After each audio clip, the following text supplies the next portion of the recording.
This story comes from the White House website. Joe Biden signed a new executive order to promote voting access in this country. He signed this yesterday on Sunday, and this was done in anniversary of protesters crossing Edmund Pettus Bridge in Selma, Alabama. He says that protesters there back in 1965 were seeking justice. They were leading the nation to pass the 1965 Voting Rights Act, which President Johnson just signed into law.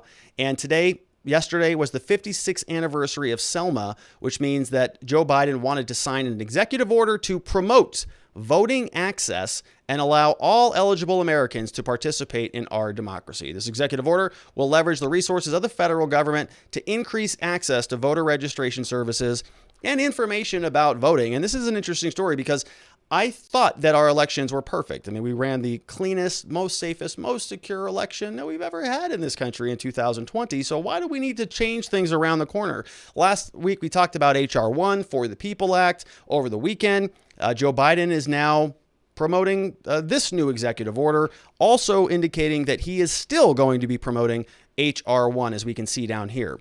As the president has said, democracy doesn't happen by accident. Free and fair elections want to reflect the will of the people. He says for generations, black voters, other voters of color have faced discriminatory policies that suppress their vote. Voters of color are more likely to face long lines at the polls. Native Americans, likewise, people with disabilities and military serving overseas, and others. They're all facing unnecessarily challenges to their right to vote. So today, he signs the executive order. He says he's committed to working with Congress to restore the Voting Rights Act and pass H.R. 1 for the people, which includes bold reforms to make it more equitable and accessible for all Americans to exercise their fundamental right to vote. Which, all right, so apparently there is a lot of work that we need to do on our voting systems because Joe Biden's all over this thing. We got H.R. 1 for the people, and we got an executive order, so that's good. We have here, what does this executive order do? Number one, it directs federal agencies to expand voter registration and election information, so access to voter registration. They're going to leverage agencies' existing websites and social media to provide information about how to register to vote, distribute voter registration and vote by mail ballot applications in the course of regular services. So, now when you go into a federal government building, whatever, to get your, let's say, passport, well, they may ask you to vote. And if you are not already registered, they can register you and they can give you a vote by mail ballot application in the course of their regular services. Just one example. I don't know whether that's going to happen at the passport office or not. Considering whether any identity documents issued by the agency can be issued in a form that satisfies state voter identification laws. So help people get IDs. The federal chief information officer will modernize federal websites, make sure everybody can do it and get voted and get registered to vote, even if they have limited English proficiency. They're going to direct federal agencies to assist states under the National Voter Registration Act. You can see here under today's action, each head of the federal agency will evaluate where and how federal agencies provide services that engage with the public to the greatest extent possible. They're going to be improving and modernizing vote.gov. So it's going to direct the General Services Administration. We heard about them during the transition.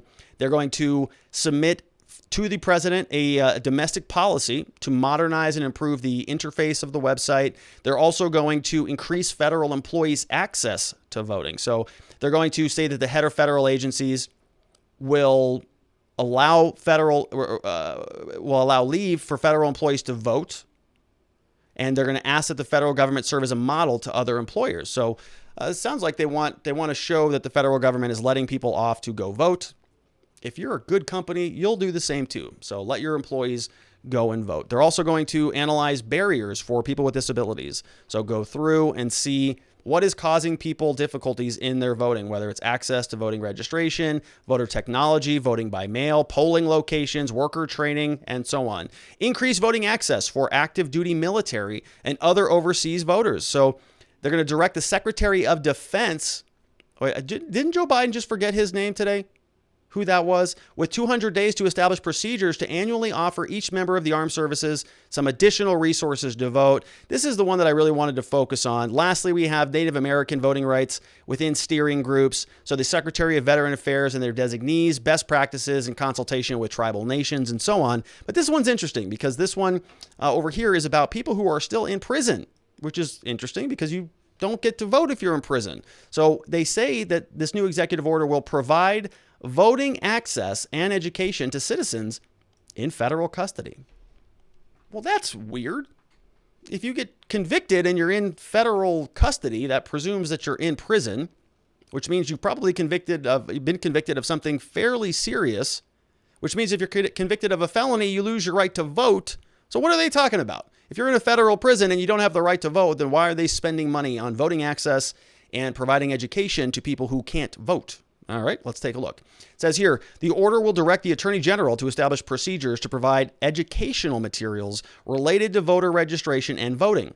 And here it is, to the extent practicable. Okay, to the extent practicable. Well, it's not very practicable because nobody can vote. It says here to facilitate voter registration for all eligible individuals in the custody of the Federal Bureau of Prisons. So this is interesting because if you are in custody, if you're in a federal prison, that means you were convicted of a felony and you lose your right to vote for that.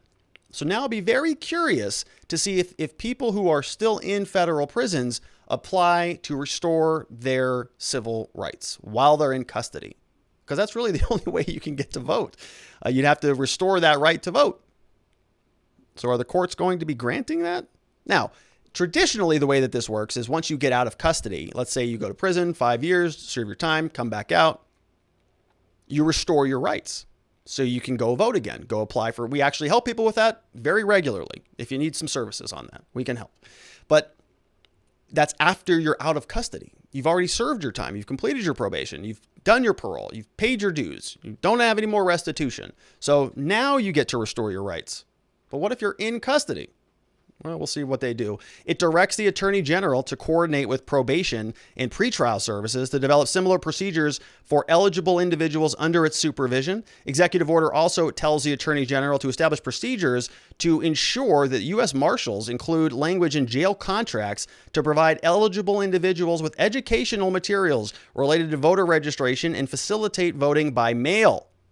To the extent practicable and appropriate, directs the AG to make steps to support formerly incarcerated individuals in obtaining a means of identification that satisfies voter ID laws. All right.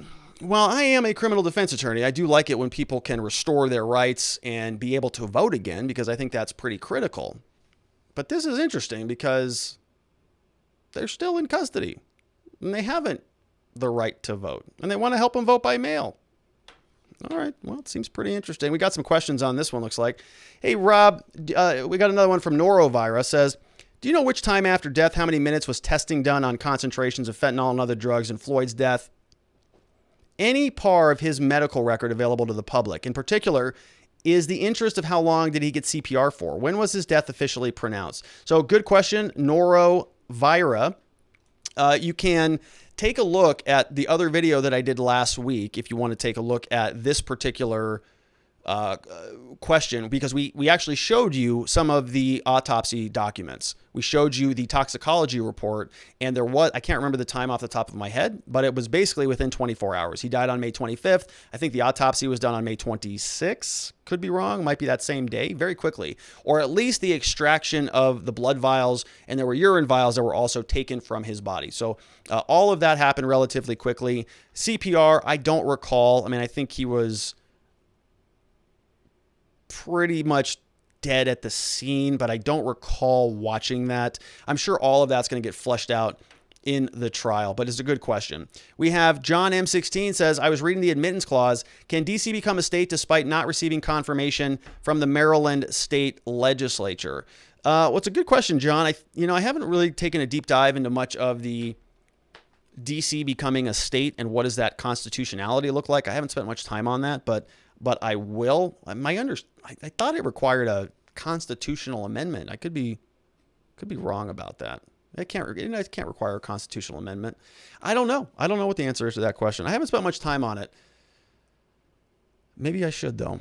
All right. Good question, John M16.